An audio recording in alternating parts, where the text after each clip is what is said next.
Então o tema de hoje na Escola de Oficiais é avaliação, necessidade de conhecimentos especializados. Se eu pudesse resumir assim uma palavra só, eu diria que é uma loucura. É mesmo? É uma loucura. É tiro, barata, bomba e salve-se quem puder. Porque é o que a gente muito discute, é uma atividade técnica, não é jurídica e a lei não fala absolutamente nada sobre isso. De quando o bem é um bem que foge um pouco do nosso conhecimento comum, como é que eu faço? Eu avalio mesmo sem saber, entrego qualquer resultado, eu estudo para avaliar melhor, eu digo, não, esse aqui não compete para mim, compete a um perito. Como agir nesse sentido, sem abrir mão de atuar numa atividade tão nobre para o oficial de justiça, né? Essa corrente que pensa que tem que avaliar todo tipo de bem, vive uma insegurança maior ainda, porque não sabe o que está avaliando, às vezes não sabe o que está fazendo. Isso é muito perigoso. De outro lado, quem defende que determinados mandados, determinadas avaliações não devem ser cumpridas pelo oficial, também vive uma insegurança porque o meu entendimento sobre o que eu devo avaliar ou não pode não ser igual ao do juiz, ao do advogado, da parte. O 872 é o único artigo do CPC que explica procedimento. E aí, obviamente, eu vou dar uma lidinha aqui que ele diz. Então, um dos principais aspectos que a gente tem que analisar é padronização. A gente sempre fala sobre isso, né? Porque não se tem, né? Não se tem padrão para nada. Os oficiais em geral conhecem essa norma técnica? Não conhece. Não. E eu vou justificar porque não conhece.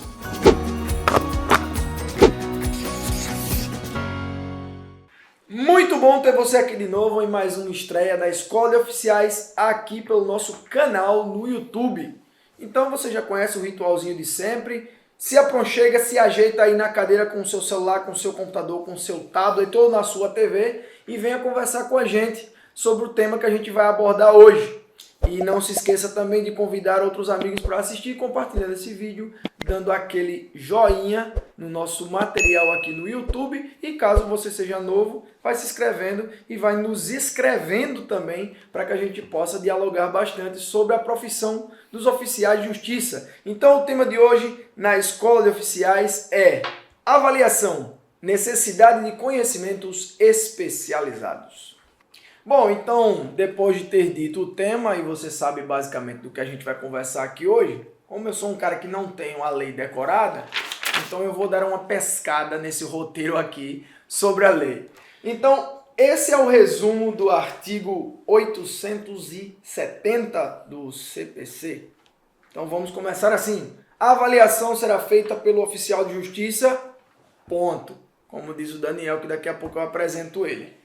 Se forem necessários conhecimentos especializados, o juiz nomeará avaliador. Então estou aqui com Daniel Faião e Mauro Faião, e aí está o resumo, né, da lei, e a gente vai ter que conversar com eles para saber o que é esse ponto e o que é esse avaliador, aí, esse perito em relação ao momento da avaliação, não é, senhores? Boa noite. Boa noite. Eu já gostaria de começar demonstrando a minha indignação por você começar falando sobre o que diz a lei, sem me consultar. Roubei seu quadro. A direção mandou fazer isso. Aí quem é a direção? Eu, né? Eu vou relevar porque a gente já está no vídeo 60 e lá vai fumaça. Pois e é. tudo já dá. Já dá. Mas e aí, dentro desse parâmetro, porque a gente já conversou muito sobre avaliação, né?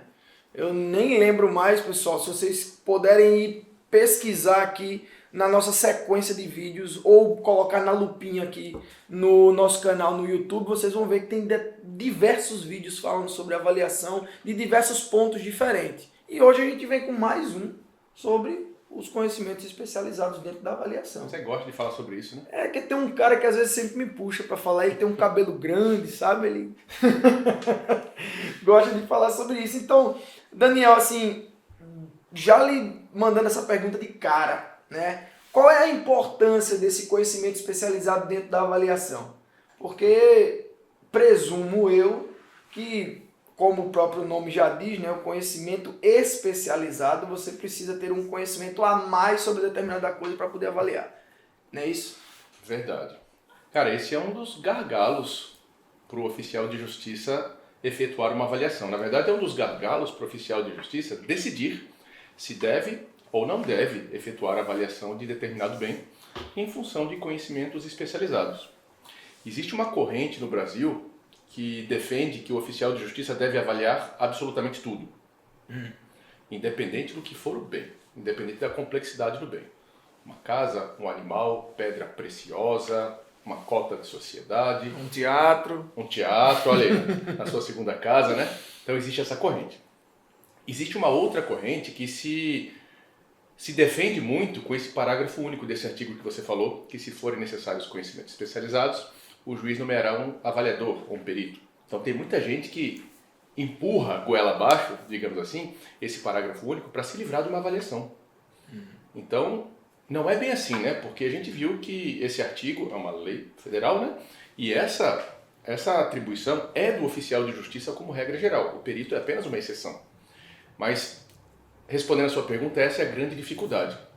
Quando fazer? Quando não fazer? Se eu por acaso não fizer e justificar, será que eu vou dormir bem, tranquilo com a minha cabeça no travesseiro à noite? Ou vou estar preocupado de responder um processo administrativo amanhã, de levar um puxão de orelha do juiz que não concorda? Como é que eu devo agir nesse sentido, nesse assunto, né? Uhum. E talvez melhor ainda, porque a gente tem uma preocupação aqui muito grande dessa ser uma atividade importante para o oficial de justiça. Então esse tema aqui, ele pode até ser um pouco polêmico. Não se trata da escola de oficiais incentivar o oficial que deixe de fazer uma avaliação. Não, muito pelo contrário. A gente ensina, né? A gente traz cursos sobre isso, a gente diz que o oficial tem que efetuar a avaliação, porém, dentro daquilo que lhe compete. Inclusive ali, ó, já está na tela. Aí, ó. Viu lá? E ele tá avaliando aquele macaco ali, ó. Você sabe se é uma escultura de ouro, de pedra preciosa, de mineral precioso, né? Tá vendo aí? Não se sabe. Enfim, mas existe muito essa dificuldade, essa dor no oficial de justiça, de quando o bem é um bem que foge um pouco do nosso conhecimento comum, como é que eu faço? Eu avalio mesmo sem saber, entrego qualquer resultado, eu estudo para avaliar melhor, eu digo, não, esse aqui não compete para mim, compete a um perito. Como agir nesse sentido, sem abrir mão de atuar numa atividade tão nobre para o oficial de justiça, né? Sem ir de contra com aquele, criei uma frase, um tema que eu costumo dizer que é o princípio da falsa desídia do oficial de justiça. Doutrinador. Viu aí? Doutrinador, sabe? A falsa desídia é quando o outro acha que você está com preguiça e não quer fazer. Então, cuidado com isso. Sim. Não é essa a nossa intenção, a nossa ideia aqui não. E Mauro, Daniel, a gente sabe que ele é o cara da avaliação, porque ele é engenheiro, né, de formação e tudo mais, mas você, como uma pessoa do direito que não vem desse campo da engenharia, como é que você vê o cenário atual? Eu olho um pouco pelo outro lado, né? Pelo lado menos técnico e mais jurídico. O cenário atual hoje, se eu pudesse resumir assim uma palavra só, eu diria que é uma loucura. É mesmo? É uma loucura. É tiro, barata, bomba e salve-se quem puder. Porque é o que a gente muito discute, é uma atividade técnica, não é jurídica, e a lei não fala absolutamente nada sobre isso, né? Tô exagerando, ela tem um parágrafozinho, um artigozinho, mas não fala praticamente nada. E o que existe dentre os oficiais de justiça é uma insegurança muito grande, é o que eu vejo na prática. Todos são muito inseguros, alguns ficam com medo até de devolver um mandado ou de fazer uma avaliação, porque às vezes não sabem o que fazer. Essa corrente que pensa que tem que avaliar todo tipo de bem, vive uma insegurança maior ainda, porque não sabe o que está avaliando, às vezes não sabe o que está fazendo. Isso é muito perigoso. De outro lado, quem defende que determinados mandados, determinadas avaliações não devem ser cumpridas pelo oficial, também vive uma insegurança porque o meu entendimento sobre o que eu devo avaliar ou não pode não ser igual ao do juiz, ao do advogado, da parte. Então fica esse desentendimento generalizado, ninguém sabendo até onde vai. Muitos acabam avaliando coisas que não devem, trazendo prejuízo no processo, para eles próprios às vezes. Outros deixam de avaliar coisas que deveriam avaliar, porque justamente não tem essa padronização. E aí, na prática, eu também vejo muitas pessoas fazendo avaliação de maneiras diferentes. Tem gente que usa a expressão, já vi usar a expressão assim, acho valer. Tem gente que diz avalio. Tem gente que diz penso ao invés de acho valer. Tem gente que diz segundo as informações obtidas junto a. entendo que vale tanto. Então não se segue um padrão. De um lado a gente tem estimativa, de outro lado a gente tem avaliação, de outro lado a gente tem às vezes um achismo, e a gente precisa entender exatamente o que é que está fazendo. Então essa eu acho que é a nossa realidade, essa falta de padronização na legislação, na norma técnica tem um pouco, o Daniel provavelmente vai falar sobre isso, imagino eu, da BNT, talvez. 14653, até eu já decorei. Acertei? Acertei, muito bem. E é isso, a gente não tem uma padronização, tem uma insegurança muito grande e acaba sem saber o que fazer. Entendi, mas vê só, agora você explicando sobre esses vários termos que são utilizados, né, gerando as dúvidas e as incertezas, me veio o pensamento seguinte, que tudo aquilo que se penhora é necessária avaliação? E aí eu vou destrinchar um pouco mais essa pergunta, tá, Daniel? Você é o cara da avaliação, talvez você consiga entender onde é que eu quero chegar melhor. Se eu, entre aspas, gigante, tudo que eu penhoro eu tenho que avaliar, então significa que eu tenho que ter conhecimento especializado sobre, aspas, de novo, tudo. Para que eu possa avaliar, entre aspas, de novo, tudo, né? Então fica sempre nesse... Pronto, eu penhorei, eu tenho a obrigação, aspas, de avaliar. Mas se eu não souber avaliar aquele bem, como é que faz? Vira quase um paradoxo, né? A gente fica girando aí. Não, volta nesse texto que você citou quando abriu o vídeo. Uhum. Se forem necessários conhecimentos especializados, vai virar um mantra aqui, né? O juiz vai nomear um avaliador, vai nomear um perito. Mas, em regra, sim, tudo que você penhora você tem que avaliar. Qual que é o objetivo da penhora? Fazer uma constrição sobre determinado bem para garantir o pagamento da coisa numa ação. Certo. Então, o que eu devo penhorar? Tudo que eu encontrar, que for líquido, que for acessível. E como que eu penhoro? Eu preciso ter algum conhecimento especializado para penhorar? Nenhum. Basta eu localizar o bem, ou basta eu saber da existência do bem. Se for um bem registrado, né? Ou se não for registrado, eu preciso localizá-lo. Feito isso, não preciso sequer da presença do executado. Faço a penhora, em determinados momentos, talvez até o arresto, conseguindo no processo, o bem está bloqueado. Qualquer tipo de bem. Penhorável, obviamente. E o que eu tenho que avaliar? Tudo que se penhora. Certo. Porque se o objetivo da penhora é bloquear um bem para garantir uma dívida, quanto vale aquele bem para pagar aquela dívida? Esse é o objetivo da avaliação. Então, em resumo, penhorar, eu consigo tecnicamente penhorar tudo. Avaliar, Aí já é outra conversa, né? cai de novo no tema desse assunto. Entendi. Não é por aí? O Mauro que manja mais da parte da execução. Tem muita gente que tem essa dúvida. Poxa, se eu não souber avaliar, então eu não penhoro? Sim, volta pro início, Não né? consigo avaliar, logo não posso penhorar. Não, porque são atos distintos. A gente recebe normalmente o mesmo mandado porque a lei fala, efetuada a penhora, o oficial já de imediato fará a avaliação, naturalmente, para poder já atribuir um valor ao bem. Só que se a gente não tem a capacidade de avaliar aquele bem, não tem problema. Faz o que o Daniel falou, faz a penhora e depois esse bem vai ser avaliado. Claro que eu preciso ter uma noção mínima de valor, tenho que ter uma estimativa para poder saber se aquela penhora é suficiente ou se eu tenho que buscar outros bens para poder satisfazer a dívida. Na dúvida, eu penhoro ali o que eu acredito que seja suficiente para que seja avaliado depois, caso eu não consiga. E eu queria complementar o que eu falei agora no início sobre a dificuldade de avaliar, né? E a gente vê também muita avaliação técnica, muita avaliação boa, muita avaliação que chega a nível de perícia, que é outro problema que a gente tem. De um lado a gente tem avaliações muito aquém e de outro lado a gente tem avaliações muito além, que a gente pode pensar que é excelente se o oficial fizer as avaliações além. Mas às vezes não é, porque isso confunde o sistema jurídico.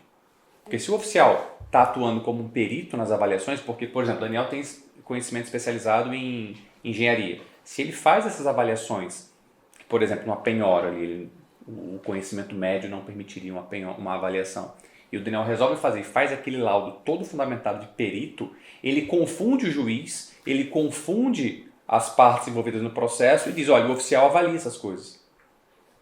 Ele confunde em relação aos outros oficiais.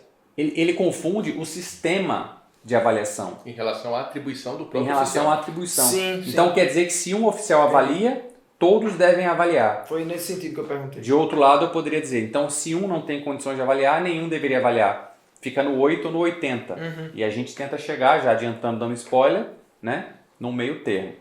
Então, se eu tenho esse meio termo durante a penhora, necessariamente eu avalio. Se extrapola as competências, deixa de avaliar e mais para frente se resolve. As partes podem, inclusive, chegar a um valor e não precisar nem avaliar depois. E o que diz a lei sobre isso? O oficial de justiça fará avaliação. Ponto! Obrigado, boa noite, é isso. Nos vemos no próximo. Caramba, eu mandei um ponto desse num vídeo de centos anos atrás, ele ficou, né? Ficou. Mas na verdade não é um ponto, seria uma vírgula ou um ponto e vírgula, porque tem o exceto depois. Exceto se forem necessários conhecimentos especializados. Mas o ponto ficou bem Incisivo. Bem legal. É porque, assim, a avaliação será feita pelo oficial de justiça, e tem um pontinho. Que, assim, não é por essa função, por esse cargo, por essa... Não, é o oficial de justiça. Não se conversa, logo depois vem um... Mas, assim, respondendo você em relação ao que diz a lei... Como assim? Eita, é ele que vai falar. Não, mas hoje vocês estão danados, viu? Hoje foi agora usurpação do quadro. Não falo mais nada. Usurpação do quadro. Como um biscoitinho, vai. Então, Enquanto a gente vou vai. ficar quieto aí. Ele podia ir Eu vou fazer até, um café, eu vou fazer até um sair. barulho. Não, vou ficar aqui hoje. Me sacanear, porque às vezes ele tá falando, eu vou fazendo... Vai fazer- Fala barulho, faz barulho quando eu falo. Pode falar que é a tua área. Enfim, mas eu fiz aqui uma coletânea. Quando a gente fala coletânea, parece que vai ser um arcabouço, uma coisa gigantesca, mas não vai, é uma coletânea pequenininha, do que diz a lei sobre avaliação. E o CPC, ele tem um subitem, um subtítulo, que trata de avaliação, resumido ali entre os artigos 870 e 875. Então são bem pouquinhos. Porém, o que fala de procedimento para o oficial de justiça, 870 a 873. Os dois seguintes falam da como o juiz deve se comportar em função de cada caso. Mas o 870, que é o que a gente vem tornando o nosso mantra aqui, né? A avaliação será feita pelo oficial de justiça. Ponto. E se forem necessários conhecimentos especializados e o valor da ação comportar, o juiz vai nomear um avaliador e vai conceder um prazo de 10 dias para que ele entregue o laudo. Essa é a regra. O artigo 871, ele fala de quando não se procederá à avaliação. Então ele não fala de procedimento para o oficial de justiça, fala de algumas exceções. O 872 é o único artigo do CPC que explica procedimento. O artigo 872. E aí, obviamente, eu vou dar uma lidinha aqui que ele diz: a avaliação Será feita pelo oficial de justiça, ponto. A avaliação realizada pelo oficial de justiça, veja como é incisivo, constará de vistoria e laudo, anexados ao auto de penhora, devendo-se especificar 1. Os bens, suas características e o estado em que se conta. 2. O valor dos bens. Cara, esse é o resumo do artigo 872. Tudo que o CPC fala sobre procedimento de avaliação está aqui. Então a gente tenta arrancar o máximo que a gente pode desse artigo, estudando melhor ele, para ver como que pode ser a nossa melhor entrega. Então veja, a avaliação constará de vistoria. Logo eu entendo que a vistoria é obrigatória. Certo? E um laudo. Então o laudo é o documento que o oficial de justiça lavra depois da sua avaliação. Não é um auto e nem uma certidão, é um laudo, está escrito aqui no CPC. E ele vai anexar ao auto de penhora. Então, somando o que o Mauro falou aqui há pouco, um ato é efetuar a penhora. É a constrição do bem, é a garantia do determinado pagamento. Um segundo ato, que pode ser no mesmo momento, mas em geral ele é depois, porque é um ato mais complexo, é a avaliação. Então, eu entrego um auto de penhora no processo, e em seguida um laudo de avaliação anexado a ele. Essa é a regra. Devendo constar aqui, o item 1 ele se refere à vistoria, que deve especificar os bens, suas características e o estado em que se encontra. E o item 2, o valor dos bens, que se refere, ou deveria se referir, ao método de avaliação adequado, em função do bem e das características de mercado, para chegar àquele valor. Mas o CPC não diz como. Ele diz que deve ser feito. E fiquem abertos de novo. Fiquem abertos. Já o artigo 873 também não explica procedimento, mas diz quando é admitida uma nova avaliação. Ou seja, em que casos, e aí eu vou olhar para o lado negativo da coisa, tá? Em que casos a avaliação do oficial de justiça pode ser rejeitada, colocada de lado, aquilo pode ser desnecessário, pode ser um ato inútil. Inútil no sentido literal da palavra. Sim. Quando houver erro na avaliação ou quando houver fundada suspeita ou dúvida do juiz em relação ao valor atribuído. Mas assim, como é que você vai verificar se há erro na avaliação? Se você não explica qual é o método que você está usando. Sim. Fica difícil. É daí que se subentende, que fica implícito no 872, que quando ele fala que tem que constar o valor dos bens, tem que dizer o como, né? Tem que dizer o como. Tem que dizer o como. Não basta você estar comendo, vamos para a cozinha. Não basta você entregar um bolo. Você tem que dizer qual é a receita do bolo. Para que o Mauro consiga fazer a mesma coisa, para que eu, mesmo não fazendo, eu vou ler e vou entender como chegou naquele bolo e outras pessoas também. Então, não é o resultado, é como você chegou até lá. Do contrário, como que eu vou impugnar se eu não sei apontar erro? Então é muito superficial, passível de impugnação pra caramba. E quando houver fundada dúvida do juiz em relação ao valor? Cara, se você não me diz como você fez, eu já duvido. Então vê se você entrega com método, com procedimento, com embasamento, dificilmente o juiz vai ter dúvida. Tá? Então, eu costumo chamar, inclusive, são formas de você evitar retrabalho e impugnação, atendendo o artigo 873, observando, né? E entregando um laudo bem fundamentado. Cara, em resumo, isso é o que diz a lei no CPC em relação ao procedimento do oficial de justiça. Eu tenho a observação do artigo 871, que você mencionou, assim, que não se fará avaliação, ele não fala de procedimento. É só para deixar claro aqui que ele diz que não se fará avaliação, na verdade, é quando ela é desnecessária. Ele não estabelece regras dizendo, oficial, não faça nessas hipóteses. Não é isso. Não se faz quando exige conhecimento especializado, que aí está no 870.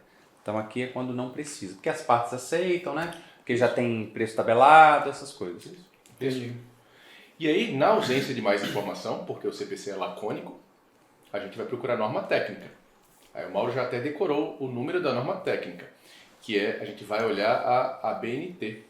A ABNT é um local já consagrado, sabido que é uma regra nacional, e a gente vai olhar para NBR 14653, que é a norma técnica brasileira que fala sobre avaliação. Vamos abrir elas aqui nesse bate-papo? Não vamos, mas vamos saber que ela existe. Então é uma norma que é complexa, tá? Ela foi desenhada para os profissionais da iniciativa privada, como os engenheiros, arquitetos, agrônomos, é a galera que tem habilitada para fazer perícia, vistoria, avaliações, etc. E a gente puxa aquilo que é útil para o oficial de justiça. Vou puxar tudo? Cara, nem dá, porque lá tem coisa bem complexa. Trata de estatística, modelo numérico, modelo matemático, coisa que não dá pra gente. Mas dá para puxar muita coisa, muito procedimento, muita regra básica, muita orientação para trazer para o oficial de justiça na nossa linguagem. Então, em resumo, ela tem 7 partes. A primeira parte é a parte genérica, fala sobre avaliação em geral. E aí ela segue com a parte 2, ó, avaliação de imóveis urbanos, parte 3, imóveis rurais, tá tudo lá. Inclusive a parte de terra, a parte de veículos, a parte de animais, a parte de exploração agrícola, pecuária, tá tudo lá. Empreendimentos, máquinas, equipamentos, instalações e bens industriais em geral, recursos naturais, recursos ambientais, são passíveis de avaliação também, e patrimônio histórico. Então tem norma técnica para tudo isso, e eu duvido o oficial de justiça mergulhar em tudo isso. Mas nós sabemos que existe um pensamento que diz que a gente deve ir por aí. Tá? Eu penso o contrário, e aí a gente vai trazer outras opiniões aqui para argumentar sobre isso.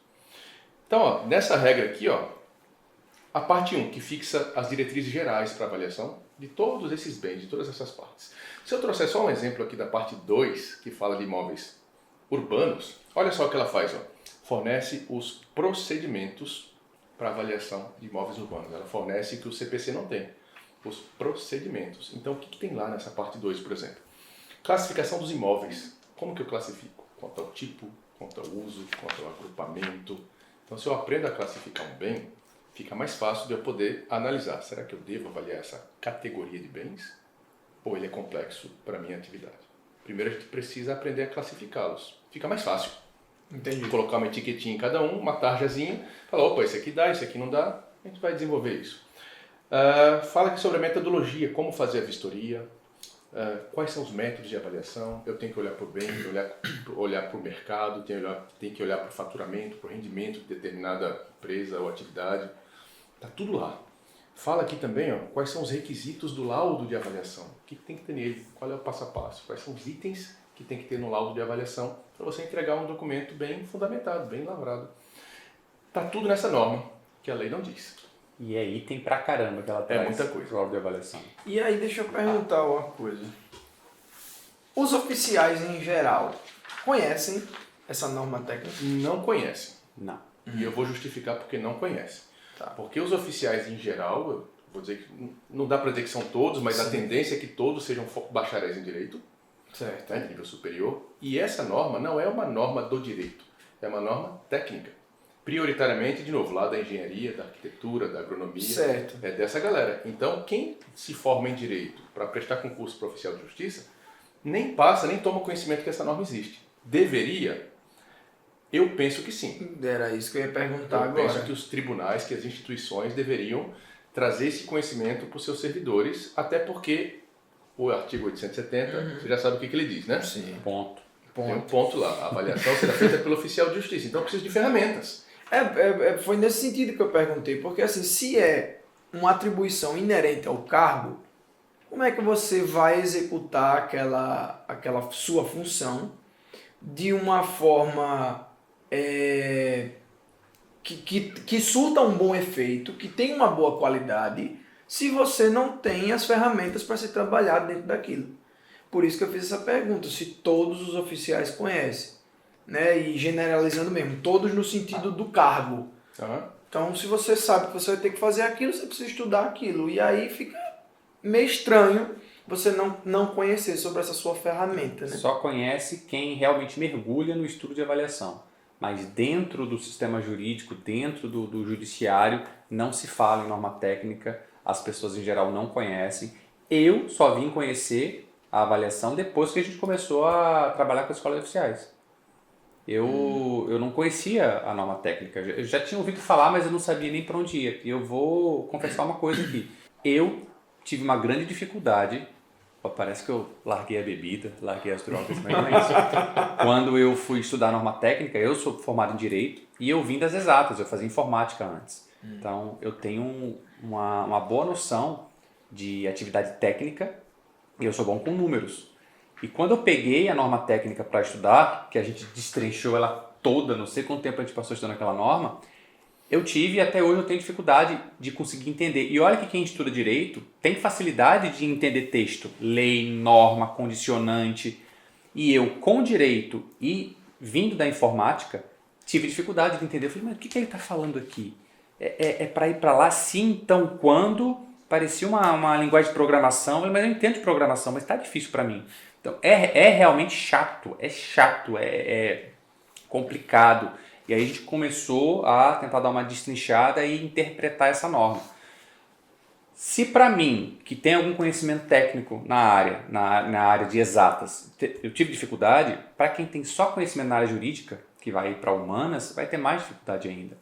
E eu não sei do Daniel, ele que é da área de engenharia, não sei se quando ele lê a norma, quando estudou a norma, você teve alguma dificuldade em alguns pontos? Isso é meio do nosso dia a dia, quando a gente está lá nas engenharias, sabe? Então fica como se fosse a turma de Direito para dar uma olhada no CPC. Flui muito naturalmente, porque a faculdade, a graduação é danada, né? Ela ensina a gente, obviamente, do tema do seu curso, mas ela lhe ensina a forma lógica de pensar sobre determinado assunto. Sim. Eu e o Mauro, a gente de vez em quando se esbarra, porque eu falo, Mauro, é sim ou não? É 0 ou 1? Um. Ele, não, depende. Às vezes, Mas a gente é de humanas. depende da interpretação. Eu, não, pô, mas... Então, é a forma que o cérebro da gente é treinado a pensar. Sim, sim. Então, eu faço, quando eu comecei a estudar engenharia, já caiu norma técnica, já caiu um monte de coisa no meu colo, então sai natural. Mas eu preciso me colocar no lugar em que você não está acostumado e eu também não. Vamos fazer um curso de medicina? A gente vai entrar numa sala, o médico especialista vai começar a falar um monte de coisa que vai ser de que esse cara está falando. Então, imagina quando se traz uma norma técnica assim, bem específica para a área de direito. O que essa norma está falando? Então, de novo, existe uma corrente que diz, não, cara, você pega toda essa ABNT, essa norma técnica, explica para todo mundo e o oficial de justiça sai faixa preta. Não sai. Não sai. Você pode passar 3, 4 meses numa aula de medicina, você não vai aprender a fazer cirurgia. Não dá. Então, o que a gente fez, complementando o que o Mauro falou, a gente debruçou nesse negócio, Cara, a gente pegou tudo que dava para pegar de norma técnica e adaptou para a linguagem do oficial de justiça. Aí fica fácil. Olha, a norma técnica diz esse monstro aqui, ó. Mas sabe o que ela quer dizer mesmo pra gente? É isso aqui. Toma. Tá pronto. Tem que fazer isso. Toma o modelo. Tem que fazer essas contas. Não faz não. Toma aqui uma planilha que já faz essas contas para você. Tá fácil. Imagina você pegar um engenheiro civil e bota ele para fazer uma pós-graduação em Direito Constitucional e Administrativo. Chega lá sem base jurídica para fazer uma pós-graduação jurídica. Vai ficar vendido. Vai entender muita coisa, mas vai errar horrores. É a mesma coisa se fizer o contrário. Pega o profissional jurídico, bota para fazer uma pós-graduação específica de perito, de avaliador. Ele vai ficar vendido. Vai aprender muita coisa, vai.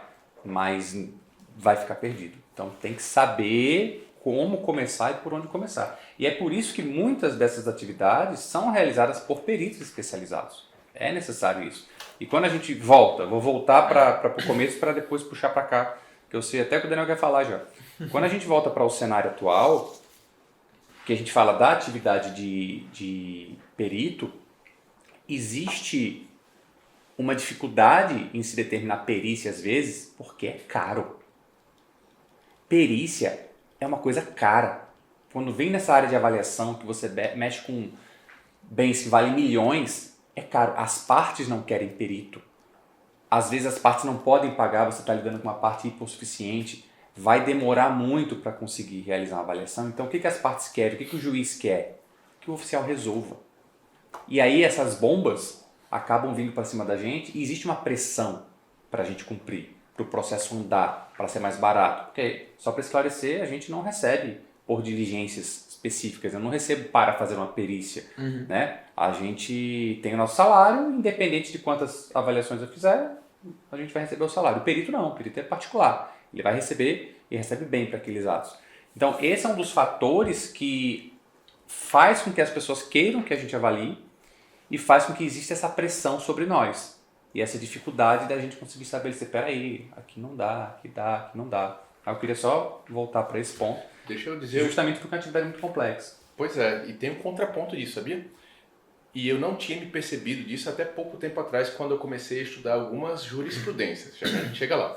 Mas tem um contraponto quando a gente trata de avaliação de bens cujos valores são muito altos. Se você pegar um apartamento na cobertura de uma orla aqui em Maceió, são valores que eles fogem da curva, né, de uma média padrão, são valores muito altos. Quando o oficial de justiça faz uma avaliação, em geral, as partes querem impugnar a avaliação do oficial de justiça e apresentar um perito. Porque o perito não vai... Porque é comum que o oficial de justiça, e assim, não quer dizer que seja tendencioso, e não é, porque o oficial de justiça não é tendencioso, ele tem que ser imparcial, mas dependendo das fontes de pesquisa, os valores ficam bem aquém do valor real de mercado. E aí as partes interessadas num valor real de um bem, cujo valor, né, seja bem alto, eles querem impugnar a avaliação do oficial de justiça. E aí se tem um problema, porque quando o oficial de justiça se presta a fazer aquela avaliação, significa que ele mesmo já decidiu que tem conhecimento específico para fazer aquilo. E aí quando ele faz aquela avaliação e de certa forma coloca um fundamento, coloca um método ali, mesmo que básico, e os advogados querem impugnar, eles têm muita dificuldade. Eu já vi vários recursos sobre isso e os desembargadores não acatam. Quando chega no STJ, eles não acatam, dizendo que se o oficial de justiça fez e não há dúvida, e sendo razoável, eles não tiram a avaliação do oficial de justiça. E às vezes, fazendo isso com muita boa intenção de entregar o resultado, acaba prejudicando as partes. Porque faz uma avaliação aqui do mercado, as partes ficam indignadas, caramba, mas não é assim, não é assim. E o oficial de justiça já fez, e nem mostrou tanto como fez no laudo. Então, esse é um contraponto desse ponto de vista do Mauro, que para bens muito baratinhos, relativamente, né? E para bens muito altos, muito caros. Tem esse ponto. E aí a gente fala muito disso lá depois de esmiuçar a norma técnica que a gente estava conversando, né? Inclusive temos um curso lá no nosso site que fala tudo sobre avaliação para o oficial de justiça com matrículas abertas, que entrega tudo isso que a gente falou já pronto lá para quem quiser se especializar. E o grande problema dessa avaliação do oficial é que ele colocando minimamente um critério, minimamente, mesmo que frágil, tem somado esse critério a fé pública. E é com base nisso que muitos tribunais mantêm a avaliação do oficial, por causa da fé pública. Só que eu acho que há um engano aí, porque a fé pública não necessariamente acerta o valor. A fé pública diz que o que ele está dizendo é verdade para ele, mas ele pode ter errado. O oficial pode ter errado. Ele pode ter feito uma pesquisa errada. Eu não estou aqui querendo dar tiro no pé, nem falar mal de categoria, não. A gente está falando a real. Se eu não conheço os métodos, se eu faço uma pesquisa de mercado, ou se eu não faço uma pesquisa de mercado, se eu faço uma pesquisa na sociedade, uma pesquisa do boca a boca, que também se faz, que não é uma metodologia adequada, e você chega a um valor inadequado, você pode estar usando um método que não seja aplicável. E talvez você não tenha descrito com detalhe esses métodos. E aí fica difícil de impugnar. Fica muito abstrata a coisa, muito abstrata. E aí acaba que pode manter essa avaliação e trazer prejuízo. E também, se anular a avaliação, dependendo do caso, vai trazer prejuízo porque vai atrasar muito o processo. Então é uma situação delicada que a gente tem que ser bem assertivo. Avalia ou não avalia? E se for avaliar, avaliar bem. Essa é a ideia. A gente já falou sobre o CPC e falou sobre a norma técnica. Em nenhum dos dois tem falando sobre conhecimentos especializados. Então, onde é que a gente pode encontrar eles? Sobre o que é, né? Quando são necessários esses caras, como que a gente Porque está deve... em aberto ainda, né? O Tá. título do nosso vídeo aqui, da nossa conversa. Cara, e eu pesquisei mais a fundo. Porque assim, eu não quero trazer só a opinião do Daniel, a opinião do Mauro, a opinião da escola. Eu quero colocar aqui um ponto de vista embasado, porque é subjetivo. Então, eu gostaria muito de trazer aqui fundamentos para que os colegas não chegassem amanhã e dissessem, não, o Daniel falou e falou. Então, vamos trazer fundamentos, né? Para isso, eu fui pesquisar jurisprudência. Né? Não achamos nada na lei, não achamos nada em norma técnica, vamos pesquisar jurisprudência. E eu trouxe aqui uns resumos de algumas jurisprudências do STJ e de alguns tribunais.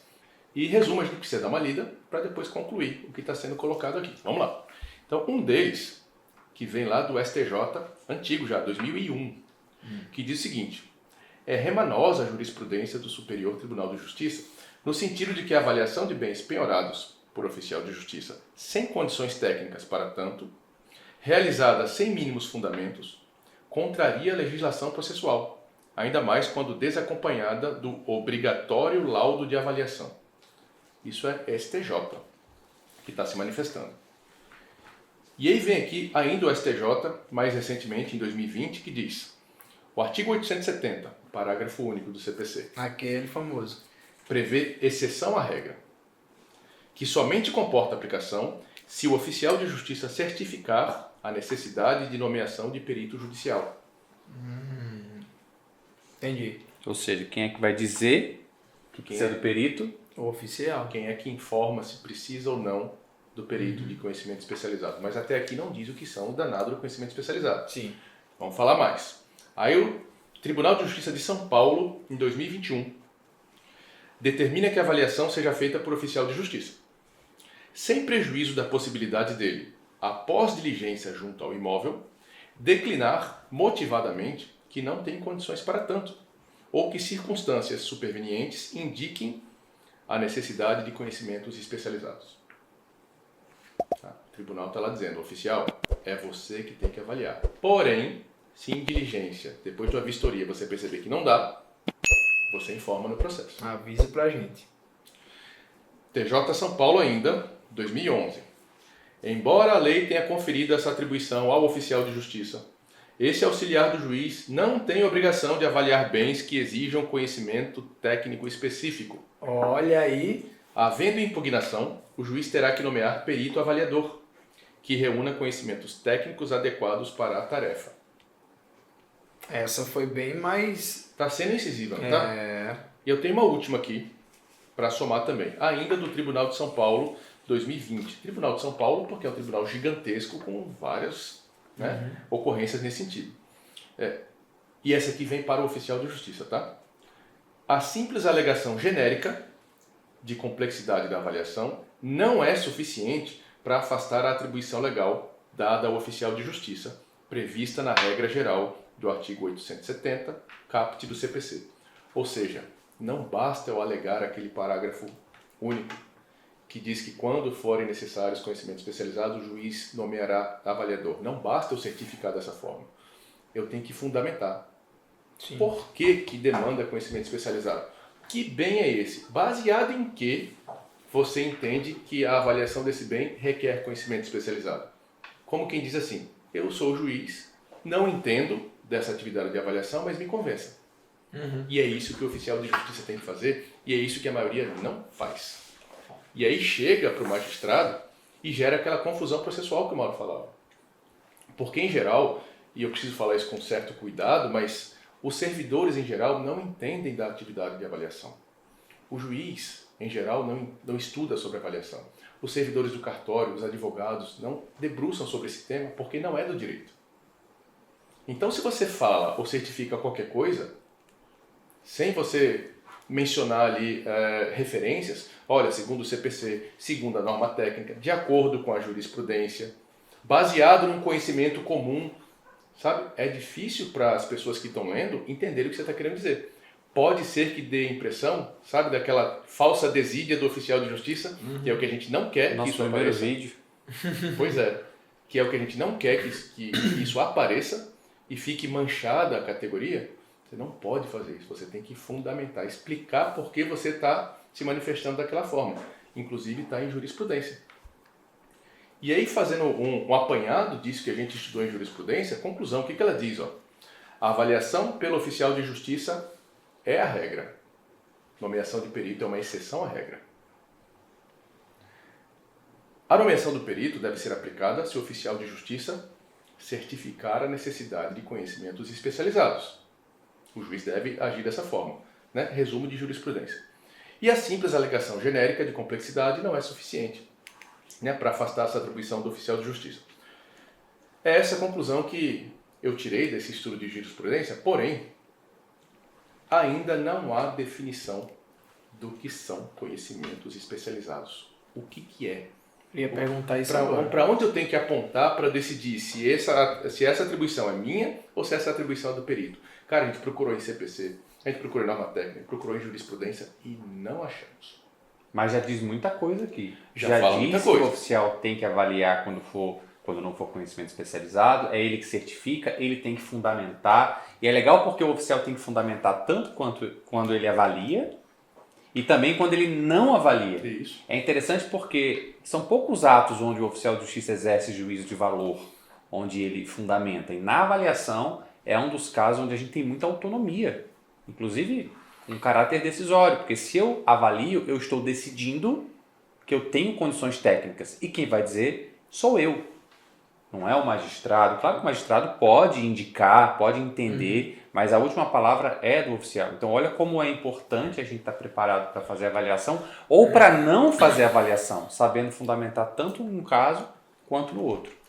E também dá para concluir uma outra coisa, que eu nem resumi aqui, mas aqui cai por terra, segundo jurisprudência, aquela onda que diz que o oficial de justiça deve avaliar tudo. Sim.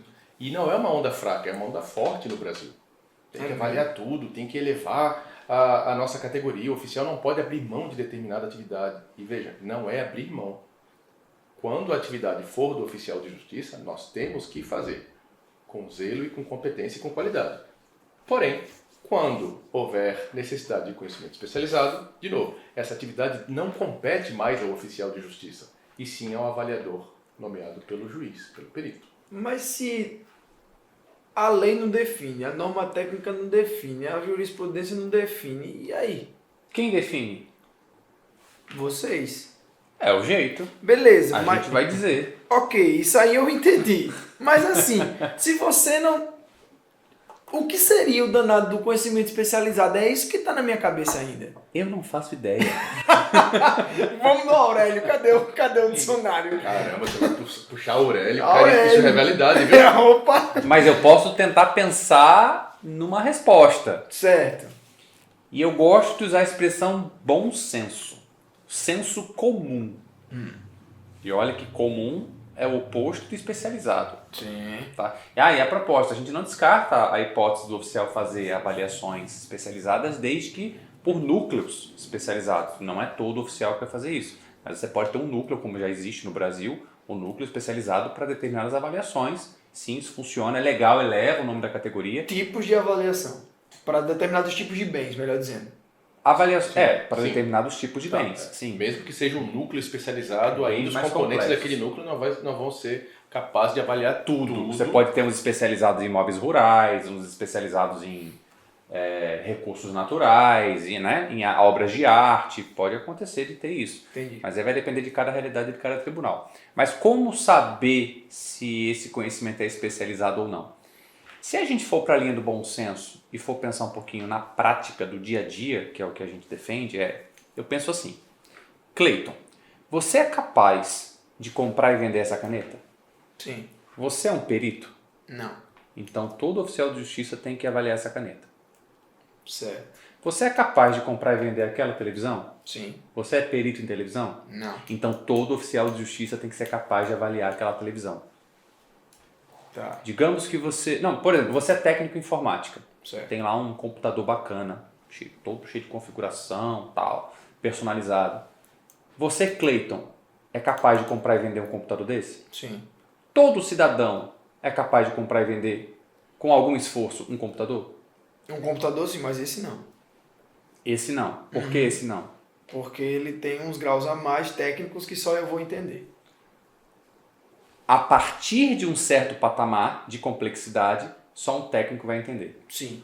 E um computador de uso de escritório geral, todo mundo compra um notebook, por exemplo. Então todo oficial de justiça tem que ser capaz de comprar e vender um notebook. Eu estou falando sobre bens comuns, bens de conhecimento comum. Agora, se eu sou um oficial de justiça, eu gosto desse exemplo porque é bem normal acontecer, que não entendo absolutamente nada de informática, eu sou um analfabeto digital, mas eu tenho um computador de escritório que o cidadão médio é capaz de comprar e vender. Aquele oficial pode dizer, eu não tenho o conhecimento necessário para avaliar este bem comum, por causa da minha condição pessoal, mas é um bem que todas as pessoas em geral, com mínimo de estudo, mínimo de pesquisa, conseguem.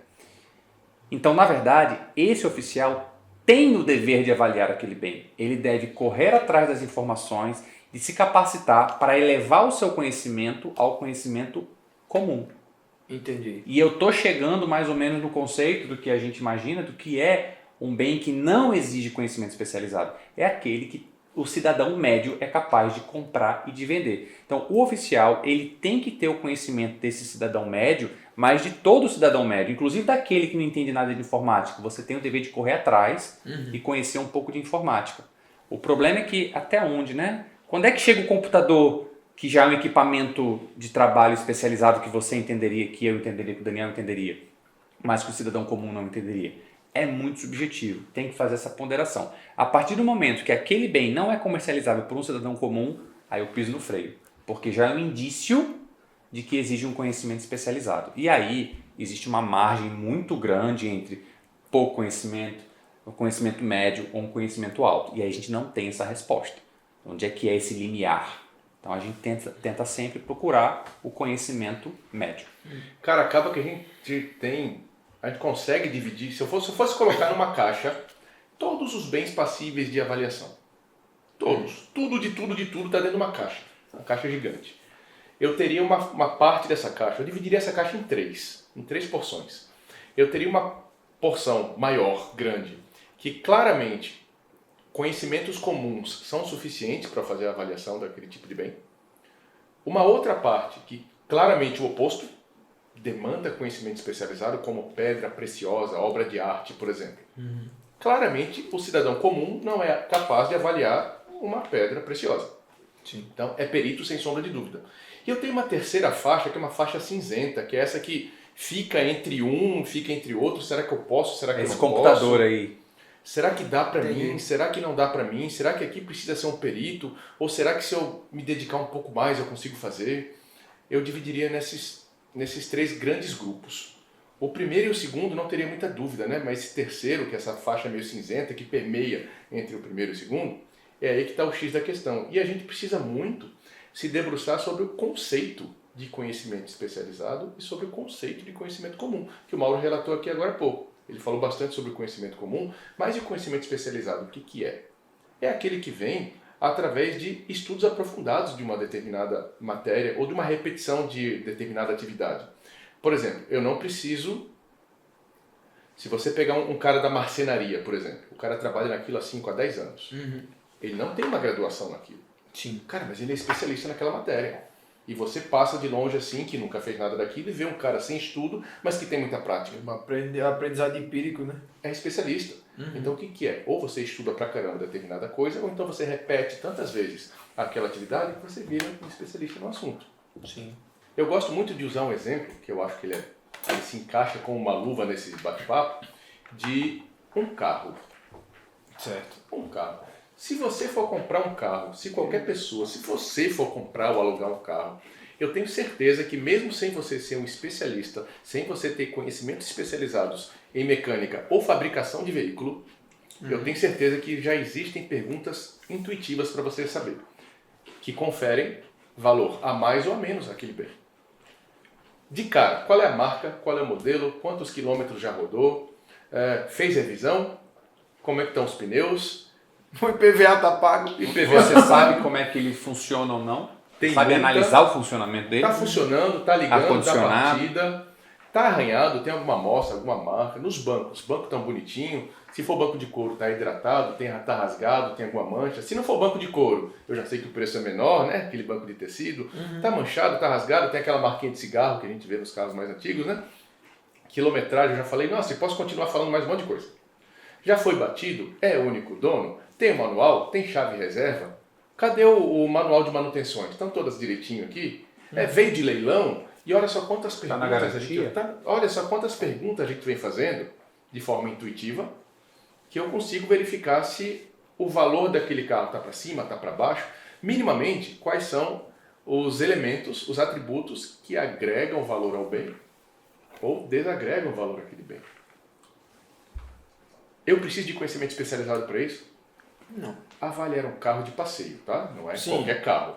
Eu vou trazer aqui uma Porsche, avaliar agora essa Porsche. Pô, já é outra história, Peraí, né? Para todo tipo de bem existe um pontinho fora da curva. Então a gente tem que ter bom senso nesse sentido. Muito parecido é um apartamento ou uma casa. Eu quero alugar, você quer alugar um apartamento, quer alugar uma casa, ou quer comprar, ou quer vender até. Vamos colocar na situação de comprar. Cara, você vai visitar o apartamento. Você não vai comprar porque viu um anúncio no site ou alguém te apresentou uma porta. Você quer ver. O que você está fazendo? Vistoria. Uma vistoria. É intuitivo. E quando você chegar no apartamento, que perguntas você vai fazer ou para onde você vai olhar? Eu já sei. Em que região fica? Fica perto da praia? Fica perto do shopping? Tem hospital por perto? E se eu quiser comprar um pãozinho, um medicamento? Tem farmácia, tem padaria, tem escola que eu tenho aqui os meninos. Um monte de coisa. E eu nem estou olhando para o interior do imóvel. Estou querendo saber onde ele fica. E aí, é perigoso? Tem iluminação aqui? E a noite é de boa? Dá para passear? Um monte de coisa. Dentro de um condomínio fechado, olha. Pois é. E aí, mas qual é o tamanho? Imóvel, né? Quantos metros quadrados tem? Opa, área construída. Se for uma casa, né? Uma casa está dentro do terreno. E o tamanho desse terreno aqui? Como é que ele é? Ele é regularzinho? Ele é todo bagunçado? Estou olhando só e fazendo um monte de pergunta. E o acabamento? Cara, e o padrão desse apartamento? É aquele padrão comum? É um padrãozinho melhor? Tipo, tem porcelanato. Lá na cozinha eu tenho louças, metais mais bacaninhas, as portas e tal. Janela. Tem vidro quebrado? E a pintura, como é que tá? Tá manchada? Tá com mofo? Tá com infiltração? Tá com infiltração, que é o bicho de descobrir, né? E a parte elétrica e hidráulica? Tá tudo funcionando? Se eu abrir as torneiras, se eu ligar as lâmpadas, como que tá o esgoto? Tá escoando bem? Cara, um monte de pergunta. Você não é engenheiro, você não é arquiteto, você não é agrônomo, você não é corretor de imóveis, nem nada disso. Você é um usuário comum daquele bem. Eu posso ir mais. Se for um apartamento, fica em qual andar? Porque você sabe que quanto mais para cima, é nascente ou é poente? Esse teu condomínio aí tem elevador? Esse nascente ou poente é sempre a o grande clássico. dúvida, né? Você compra mais se for nascente ou paga mais se for poente? Tem todas essas questões. A gente não sabe quanto, mas eu sei que interfere. Sim, tá Tem vaga de garagem? Tem quantas? Opa, esse aqui tem uma, esse aqui tem duas. Qual que você quer? Eu já sei, eu não sei qual é a diferença, mas eu sei. A garagem é coberta? Ela é privativa daquela unidade? É garagem rotativa? Tem salão de festa? Tem piscina? Tem churrasqueira? Cara, de novo, eu não sou engenheiro nem corretor de imóveis, mas eu sei lidar com esse tipo de bens. Agora, imagine uma fazenda.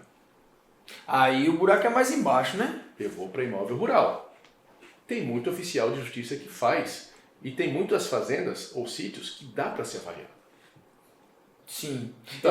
Eu acho que a problematização no caso é quando você chega numa fazenda, por exemplo, que tem criação de gado, Opa. Fazenda produtiva. fazenda Quando produtiva, ela é né? produtiva, porque se eu tenho um imóvel rural que produz, aquele produto agrega valor àquele imóvel. Exatamente. Então, se eu tenho uma fazenda, o oficial de justiça deve ou não deve avaliar a fazenda? Depende. O que tem naquela fazenda? Qual é a exploração? É uma fazenda? Aí a gente vai lá na classificação do imóvel rural. Que Quanto- tem na NBR. Tem na NBR, na parte 3 de imóveis rurais. Quanto à classificação, ela é explorada? Ela é não explorada? Se for explorada, é de lazer? É de pecuária? É extrativismo?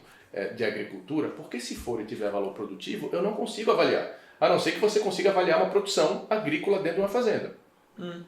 É muito difícil. Se você consegue avaliar o valor de produção de uma pecuária dentro de uma fazenda. Tem gente que consegue. Porque assim, é de conhecimento comum. E aí eu vou virar uma chave para explodir. Conhecimento comum é relativo. E agora? Eu não consigo porque eu sou um cara predominantemente de uma zona urbana. Eu não lido com gado. Eu sei que gado tem 4 patas e se for boi faz mu.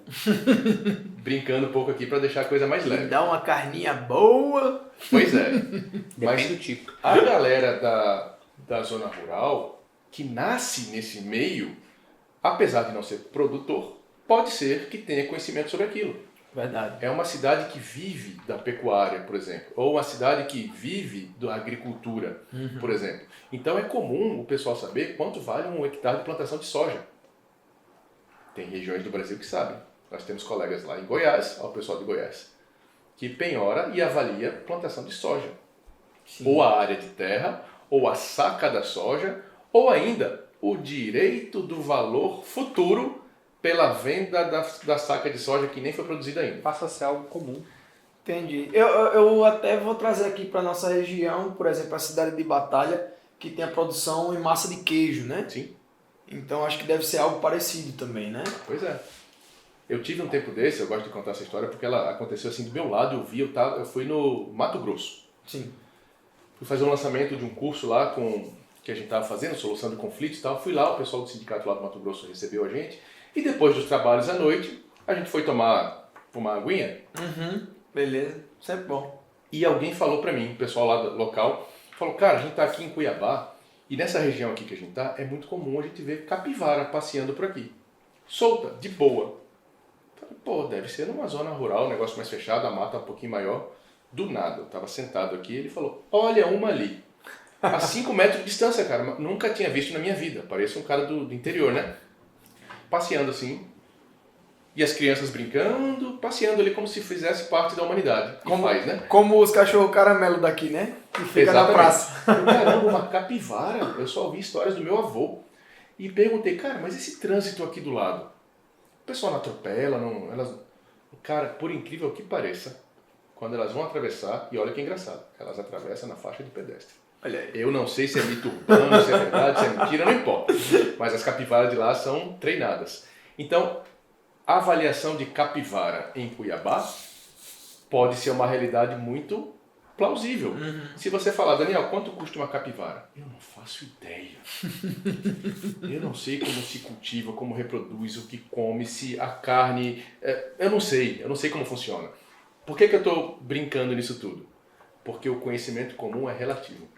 De região para região, Em né? região, eu preciso entender qual que é a realidade daquela sociedade. Ou em qual sociedade você está inserido para entender se determinado bem para você demanda conhecimento comum ou não. Pergunta para esse cara como funciona o jet ski.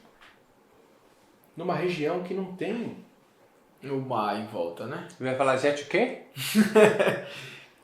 Não é? Agora, vai falar isso aqui em Maceió, é muito mais comum. A gente dá um pulo na marina aqui do lado, taranana, entendi. Isso só dificulta o nosso trabalho, porque dificulta o entendimento do que é o conhecimento comum. Porque às vezes o conhecimento ele é específico, por exemplo, de uma micro-região, de um conjunto de bairros, mas não é a realidade de toda aquela região. Sim. São aqueles moradores daquele povoado. Então você não pode dizer, por exemplo, que aquilo é um conhecimento comum daquela cidade, aquele povoadozinho. E aí você não tem uma resposta objetiva para isso. E aí, É muito subjetivo. E aí a gente já vai quebrando aquele É um ou é dois, é certo ou errado, que o Tá Daniel vendo? falou Que lá não é atrás. assim? Não é binário, né? Não Tá é? vendo aí? É bem subjetivo mesmo. Aí Bem, quem é da humanas gosta. cara, e dá para viajar mais ainda. Uhum. Não sobre a subjetividade local, mas em relação à complexidade do bem. Sim. Se eu faço uma penhora de uma cota de sociedade, eu não tenho dificuldade nenhuma. Eu vou lá na junta comercial, vejo lá a proporção de cada um, está penhorado. Avalia. Quanto custa a cota de sociedade daquele determinado sócio?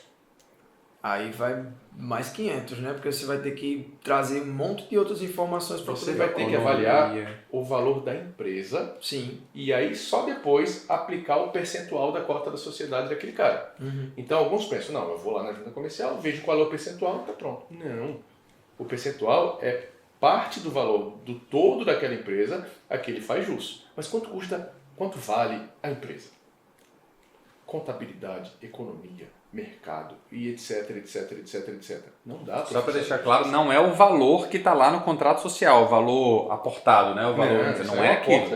Aquilo é o valor inicial. É Tem qual nada a ver é com o valor real atual. atual daquela empresa se ela fosse vendida hoje. É diferente do Sim, aporte, sim, sim, né? eu entendi. Aí não tem dúvida. É muita não loucura, pô. Não é para nós. Não dá pra gente. Ah, Daniel, mas aí você foi para um bem intangível. Vamos voltar para os imóveis. Como que a gente avalia, então, apesar de ser um imóvel urbano, como é que a gente avalia um cinema? Tu é da área do cinema, da arte. Quanto vale um cinema? Depende se ele está no shopping, depende se ele é um imóvel solto assim na cidade. Isso a gente tá falando do prédio, né? Fora do equipamento que tem dentro. Depende da quantidade de lugares, depende do equipamento da tela, de som. Qualidade do equipamento. Depende da área, depende das paredes, depende do da quê, acústica. Cara, se eu falar pra você que isso tem a ver com o faturamento anual daquele cinema. Em relação ao equipamento também?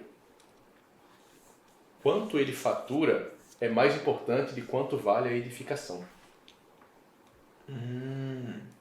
Então, assim, para avaliar um bem, e a gente está acostumado com método comparativo, nem sempre é o melhor método que se aplica na avaliação. A norma técnica apresenta pelo menos 6 ou 8 métodos diferentes em função do bem e do mercado. A gente não vai entrar nisso aí não. Mas vê que não é tão simples. Ah, é imóvel urbano? Beleza. Vê quanto que é, vê o tamanho, compara com outros por aí, faz lá uma média aritmética e manda ver. Não é por aí.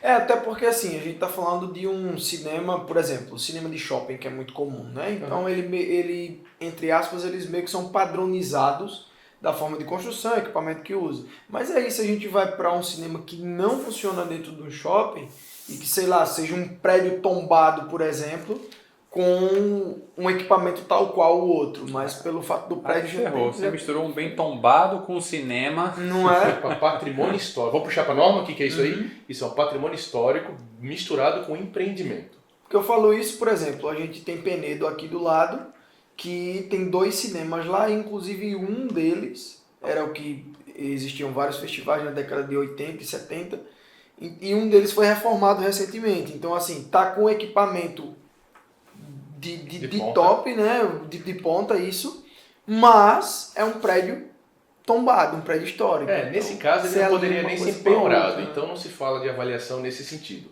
Porque é tombado, não pode ser. Então, mas assim, o que eu quero dizer é que existem tipos de bens imóveis que ele não é avaliado pela estrutura, pelo prédio, mas sim pelo faturamento.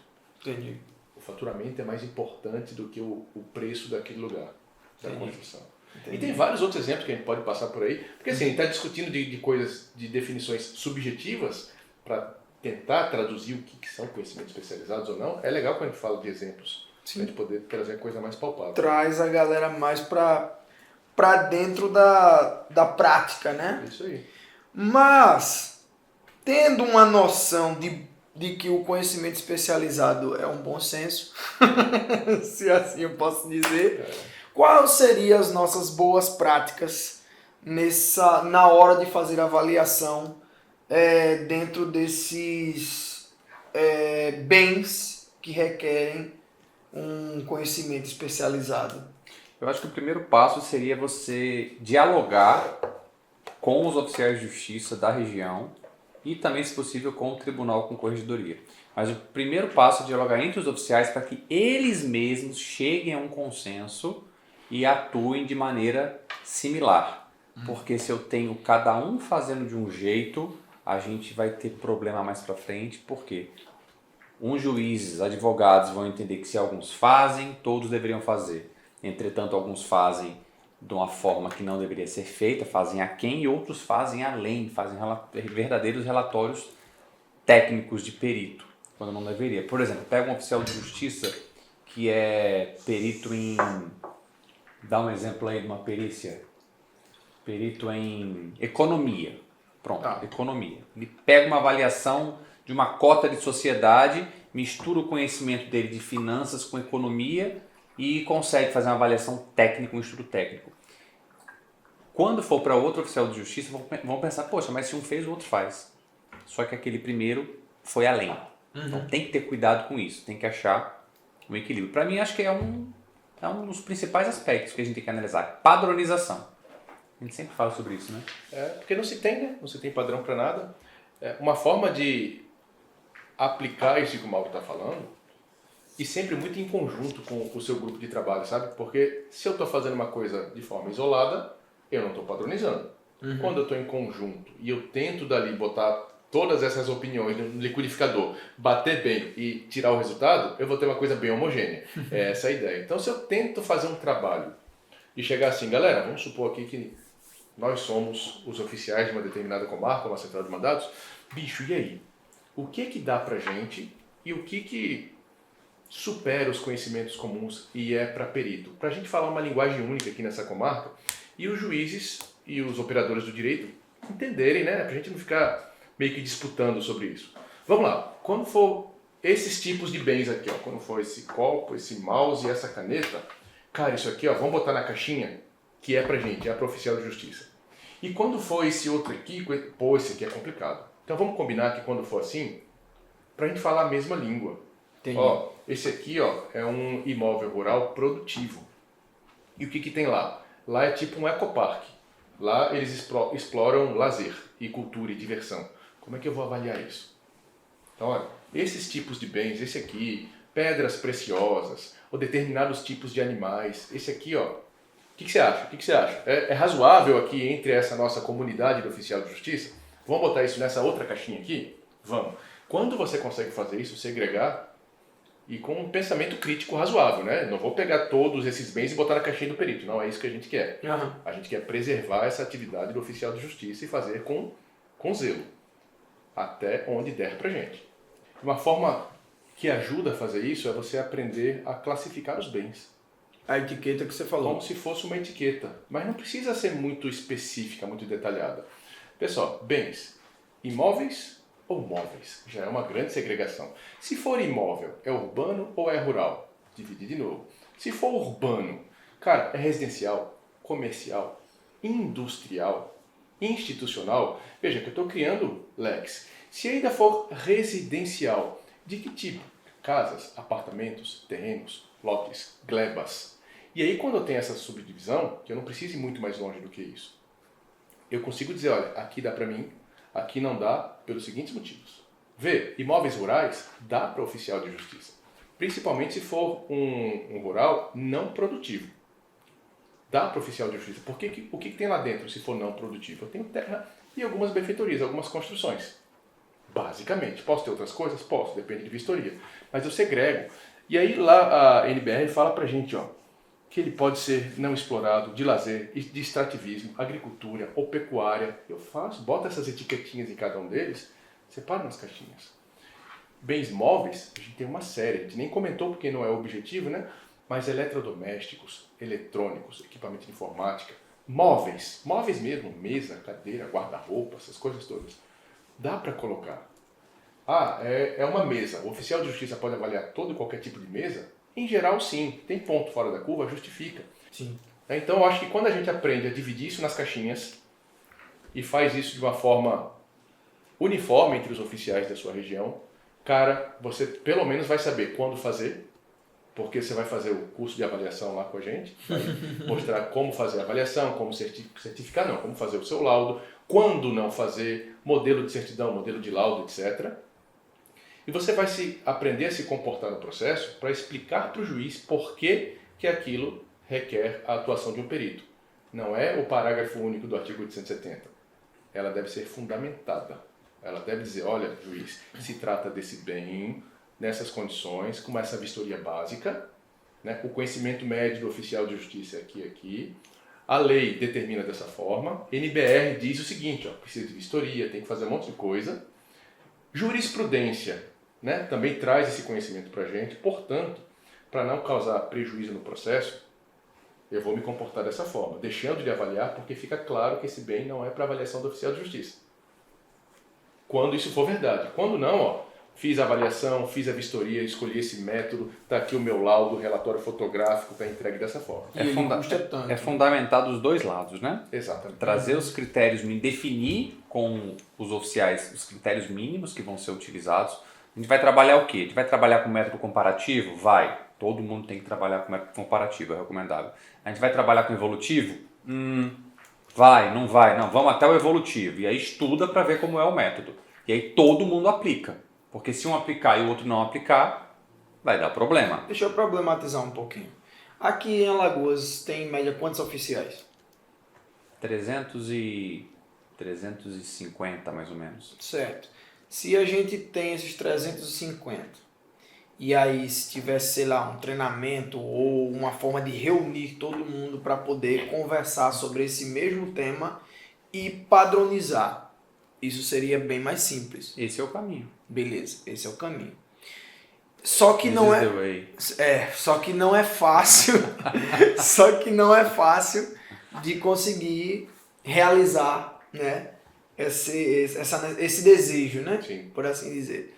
Mas se a gente vai para uma cidade, para um estado, melhor dizendo, que tenha uma quantidade muito maior. 2.000. Piorou. Piorou, 3.000, né? piorou.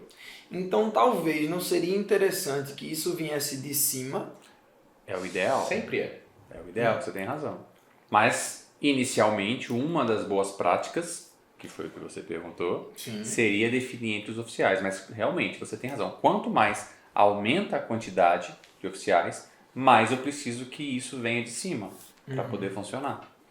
Mas vai partir de baixo. Sim, claro, porque a insatisfação só quem conhece são vocês que estão ali Só no dia a vem dia. de Né? cima se a base requerer.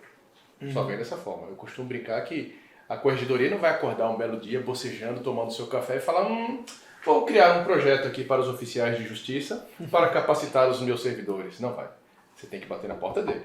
Mas não bata na porta dele para reclamar. Bata na porta dele para ilustrar um cenário e entregar uma solução. Sim. Tá? E assim, os tribunais fazem. Fazem quando você aponta uma dificuldade, aponta uma solução e aponta a ferramenta. Né? Não adianta dizer, eu tenho dificuldade, se vira. Não, eu tenho dificuldade, o que eu preciso? Preciso de treinamento. Mas não existe treinamento. Existe treinamento com opção A, B, C. Hoje em dia nós temos bons locais para treinamento específico para oficial de justiça. Nós temos. Então, dificuldade, projeto, proposta, solução. E aí você vai, obviamente, conversar com o tribunal e acompanhar esse ponto. Perfeito. Como a gente vem conversando aqui durante esse vídeo inteiro e agora no final foi o momento da gente falar que você é que vai dizer a sua dificuldade e vai mostrar, inclusive, de onde que vem as ferramentas para melhorar o seu conhecimento, não se esqueça de acessar o site da Escola de Oficiais na descrição desse vídeo. Lá você vai poder também acompanhar todos os cursos que nós temos disponíveis para você, com matrículas abertas, não só de avaliação, mas de diversas áreas para oficiais de justiça. Tá bom? Então lembre-se, vem de baixo para poder acessar em cima. Foi aquilo que a gente estava conversando agora há pouco. Então curte e compartilha, envia não só o link desse vídeo para os colegas, mas também o link do site, porque aí a gente monta uma turma e vocês vêm aqui aprender um pouquinho com a gente. Beijão, até o próximo.